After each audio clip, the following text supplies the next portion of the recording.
নমস্কার বন্ধুরা, ত্রিপুরা এসপিউ ব্লগ চ্যানেলে আপনাদের সবাইকে স্বাগতম।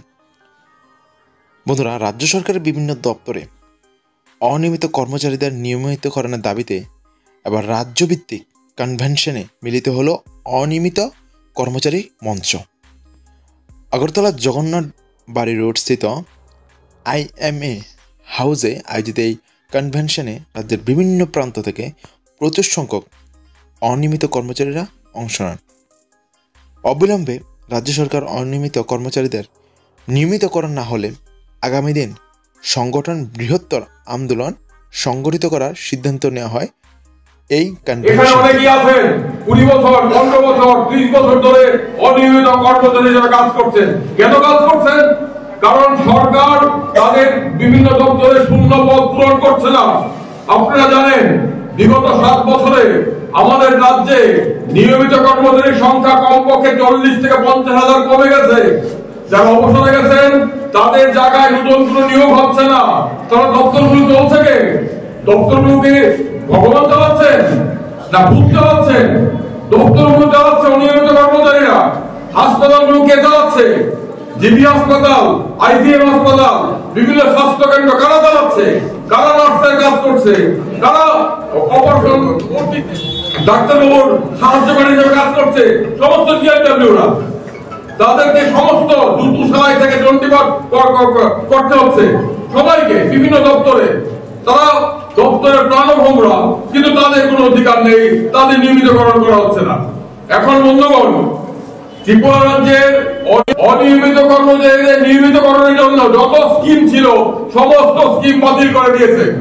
আপনারা জানেন 2006 সালে 2007 সালে তৎকালীন সরকার বাজেটে ঘোষণা করেছিল তৎকালীন সময়ে রাজ্য সরকারের বিভিন্ন দপ্তরে যারা অনিয়মিত কর্মচারী আছেন, ক্যাজুয়াল, কন্টিনজেন্ট, DRW বিভিন্ন নামে, তাদেরকে যারা 2003 এর পূর্বে অর্থ দপ্তরের অনুমোদনের ভিত্তিতে অর্থ দপ্তরের কনকারেন্স নিয়ে নিযুক্ত হয়েছেন, তাদেরকে 10 বছর পূর্ণ হলে নিয়মিতকরণ করা হবে বলেছিল 2006-07 সালে। 2008-09 অর্থ দপ্তর অনেকগুলো সার্কুলার বের করেছিল। প্রথম ছিল 2003 এর মধ্যে অর্থ দপ্তরের অনুমতি দিয়ে, সেক্ষেত্রে সমস্যা ছিল। অনেক ক্ষেত্রে দেখা গেছে অর্থ দপ্তর অনুমোদন ছাড়াই অনেকে কাজ করছে, নতুন সার্কুলারে তারা নিয়মিতকরণ হবে না। তারপর সরকার আপনাদের বক্তব্য শুনে সবার বক্তব্য বিবেচনা করে সেই স্কিমকে সংশোধন করলো। সংশোধন করে বলল 2003 এর পর হবে। 14টা আরেকটি সার্কুলার বেরিয়েছিল, সেখানে বলা হয়েছিল 2003 এর পরে অর্থ দপ্তর অনুমোদন না থাকলেও 10 বছর হয়ে গেলে নিয়মিতকরণ করা হবে। এইটা হলো আপনাদের অধিকারের স্বীকৃতি। এখন আপনারা বলবেন সরকার তো সবাইকে নিয়মিত করেনি। ঘটনা বিগত সরকারের আমলে সবাই নিয়মিত হননি, কিন্তু অনেকে হয়েছে। তখন আদালতে মামলা করার সুযোগ ছিল, তখন আমরা আদালতে বলতাম দেখুন মাননীয় আদালত, সরকারের নিয়ম হচ্ছে 10 বছর হয়ে গেলে আমি DRW থাকলে, কন্টিনজেন্ট থাকলে, ক্যাজুয়াল লেবার থাকলে কিংবা পার্মানেন্ট লেবার থাকলে আমাকে নিয়মিতকরণ করবে, আমাকে রেগুলারাইজ করবে। এবং আমার দপ্তর অমুককে করেছে, তমুককে করেছে, আমাকে করেনি। ককে করেছে, খকে করেছে, আমি কর সাথে একই পর্যায়ে, আমাকে করেনি। সরকারের নিয়ম অনুযায়ী আমি নিয়মিতকরণ হওয়ার যোগ্যতা অর্জন করেছি। তখন আদালত সরকারকে প্রশ্ন করত, তোমার সার্কুলার, তুমি সিদ্ধান্ত নিয়েছো যে 10 বছর হলে সবাইকে নিয়মিতকরণ করবে, তো সেক্ষেত্রে তুমি অমুককে করলে, তমুককে করলে না, কাউকে প্রতি খাতির করলে, কাউকে করলে না, কেন? এটা হতে পারে না। সেই কারণে আদালত অনেককে আদালতের রায়ে নিয়মিত হয়েছে। আমি আইনজীবী হিসেবে আমরা প্রায় 200-300 মানুষকে আদালতের রায়ের মাধ্যমে 2018 জুলাই মাসে বলল 7 scheme, 8 scheme, 9 circular, 10 circular, 14 circular বাতিল।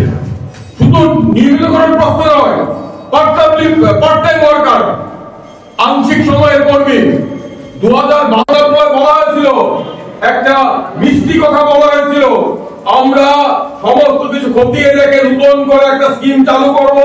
সেই স্কিম চালু করার সাপেক্ষে আমরা 2006 থেকে এখন অবধি যত স্কিম ছিল সব বাতিল করে দিলাম।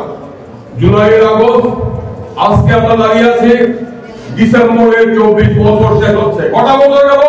19, 20, 21, 22। আমরা বলি, হাত জোর করে বলি যে মামলা করে কিছু হবে না। মামলা করে আমি মামলার খরচ আপনাদের কাছে নেব না, আপনারা জানেন। যদি মামলা করতে গেলে কাগজপত্রের খরচ 2-2.5 লাখ, এটাও চলে যাবে। কেন চলে যাবে অনেকে বুঝতে চান না, অনেকে কান্নাকাটি করেন, মনে করেন যে আমরা আইনজীবী, পত্রিকা আমার নাম উঠে, অনেক সময় মামলায় জিতলে নাম উঠে, মামলায় হারলে নাম উঠে না, মনে করে আমি জানালে এই মামলা জিতে যাবো। ঘটনা দাও কেন আমরা আদালতে মামলা করতে না করছি আপনারা জানেন। ঠিক আছে তুমি স্কিম বাতিল করছো, কিন্তু তোমার স্কিম যখন চালু ছিল 18 জুলাই অবধি, তার পূর্বে যাদের 10 বছর হয়ে গেছে তাদেরকে তোমাকে নিয়মিতকরণ করতে হবে। সেই সুবাদে আমরা 22 অবধিও অনেককে নিয়মিতকরণ করেছি মামলা করে। কিন্তু দুর্ভাগ্যক্রমে এখানে বলতে গেলে যিনি সাবরুম থাকেন, যিনি সবচেয়ে নিম্ন আয়ের কর্মী, তার পক্ষে চট করে সরকারের বিরুদ্ধে মামলা করা যায় না। মামলা কেউ শখে করে না, মামলা কেউ শখে করে না। যখন কোথাও কোনো পত্রিকা পাওয়া যায় না, শেষ উপায় হিসাবে আদালতে আসে। সেই কারণে আমরা দেখি অনিয়মিত কর্মচারীরা দেখেন, অনেকে বলেন মামলা করবেন না, মামলা করলে সরকার রাগ করবে। কিন্তু আমরা আইনজীবী যে ব্যর্থ, আদালতে বুঝাতে পারছি না যে 18 পূর্বে আসার মতো সাহস আমার ছিল না, আসার মতো সুযোগ ছিল না। আমি একজন সামান্য কর্মচারী, নুনান্তে পান্তাপুর, আমার পক্ষে মামলা জট করা সম্ভব না। আমার ধৈর্য উচিত, সাধারণ মানুষ আমি, আমার ধৈর্য উচিত, আমার ধৈর্য মাটির মতো। আমি ধৈর্য ধরে বসেছিলাম, আমি ভেবেছিলাম সরকার আমার দিকে নজর দেবে, তাই মামলা করতে দেরি হয়েছে। কিন্তু আমাদের এই কথা মানছে না, তাই 23-এর পর থেকে কোনো মামলা করা যায় না। তাই তখনই আমরা বলছিলাম, আমার কাছে যখন কাঞ্চনপুর থেকে এসেছিলাম নিয়মিত কর্মচারীরা, 30 বছর হয়ে গেছে, সমস্ত কাগজপত্র আছে, তারপরে বলছি মামলা করবেন না, মামলা করলে হবে না। তারা অনেকে জবরদস্ত ফেলেছেন, তাদের চোখের জলের সামনে আমাকে খুব অসহায় মনে হয়। তাদের চোখের জল যখন পড়ে, তখন আমাদের বুকের ভেতরে রক্তক্ষরণ হয়। একটা মানুষ কাঁদছে, আমি কিছু করতে পারছি না, তখনই আমি বলেছিলাম কাঁদবেন না, আপনার কান্নার জল কেউ মুছবে না, আপনাকে চিৎকার করতে হবে, আপনাকে আন্দোলনে নামতে হবে। আজকে এই কনভেনশন কান্না করে হবে না, আমরা অনেক অপেক্ষা করেছি, হবে না। তাই আন্দোলন ছাড়া কোন রাস্তা নেই। বন্ধুগণ, একটা কথা আপনাদের মনে রাখা, এই স্কিম বাতিল করলে এটাও করা যাবে না। আপনারা জেনে রাখুন, স্কিম বাতিল করাটাও সংবিধান বিরোধী। কারণ কেন বলতে, সুপ্রিম কোর্ট বলেছে। আপনারা দেখবেন আজকে এই আন্দোলন, এই কনভেনশনের খবর যাবে, সারা রাতে খবর শোনাবে, আপনাদের কানে বীজ ঢালবে, অনেকে অনেক কথা বলবে সরকার স্কিম বাতিল করেছে, ভালো করেছে, তোমাদের কি করার আছে। আমরা বলি স্কিম বাতিল করাটাও সংবিধান বিরোধী কাজ। কেন বলছি, কর্ণাটক সরকার উমাদেবী মামলায় সুপ্রিম কোর্ট একদিকে যেমন অনিয়মিত কর্মচারী যাদেরকে আইনের ভাষায় ব্যাকডোর অ্যাপয়েন্টমেন্ট, সেটার নিন্দা করেছে, এটা বন্ধ করার জন্য বলেছে। কিন্তু পাশাপাশি সুপ্রিম কোর্ট একটা কথা বলেছে, যারা দীর্ঘদিন ধরে কাজ করছে, 10 বছর হয়ে গেছে, তাদের সবাইকে তোমার নিয়মিতকরণ করতে হবে। তার জন্য সরকারকে স্কিম করতে হবে। স্কিম করে তুমি এতদিন ধরে যারা কাজ করছে তাদেরকে নিয়মিতকরণ করো। এখন থেকে অনিয়মিত কর্মচারী হিসেবে নিয়োগ করা বন্ধ করো। তাহলে সরকারের দুটো দায়িত্ব, একটা হচ্ছে অনিয়মিত কর্মচারী হিসেবে নিয়োগযুক্ত না করে নতুন করে নিযুক্ত করবে না, কিন্তু যারা নিযুক্ত হয়ে গেছে, যারা দীর্ঘদিন ধরে কাজ করছে, তাদের জন্য স্কিম বানাও। সেই অনুযায়ী অনেক ডিপার্টমেন্টে স্কিম হয়েছে। ঝাড়খণ্ড সরকার স্কিম করেনি, 2016 সালে সুপ্রিম কোর্ট বলেছে ওকে স্কিম করতে হবে। এই যে স্কিম বাতিল করে, এটা বেআইনি কাজ। কিন্তু দুর্ভাগ্য, আমরা আমাদের উচ্চ আদালতকে এই বিষয়টা আমরা উচ্চ আদালতে নজর আনতে পারছি, উচ্চ আদালত আমাদের বক্তব্য মানছে না। এটা আইনজীবী হিসেবে আমাদের ব্যর্থতা।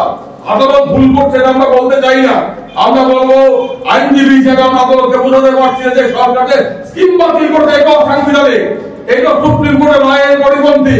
কারণ সুপ্রিম কোর্ট 2016-17 মামলায় বলেছে সরকারকে স্কিম করতে হবে যতক্ষণ অব্দি না একদম শেষ কর্মচারী নিয়মিত হচ্ছে ততক্ষণ অব্দি স্কিম চালু থাকবে। ঝাড়খণ্ড মামলায় সুপ্রিম কোর্ট বলেছে, কিন্তু আমরা এই জায়গায় এই আদালতকে বোঝাতে পারছি না। আমরা তাই অপেক্ষা করবো না, আমরা আন্দোলনে নামবো। এখন বন্ধুগণ, আন্দোলন ছাড়া কোনো রাস্তা নেই। যদি কোন রাস্তাকে আপনারা আমাদের বলুন, আপনারা বলুন আন্দোলন ছাড়া কোনো রাস্তা আছে? নাই। তাহলে আন্দোলন করলে সব হবে। যদি আমরা এখানে 300 মানুষ আছি, যদি আমরা আগামী দিনে সবাইকে সমবেত করতে পারি, তাহলে সরকারের টনক নড়বে। কারণ আমরা দেখেছি 4 ডিসেম্বর আমরা কনভেনশন করলাম, সেই কনভেনশনের খবর কাগজে বের হলো।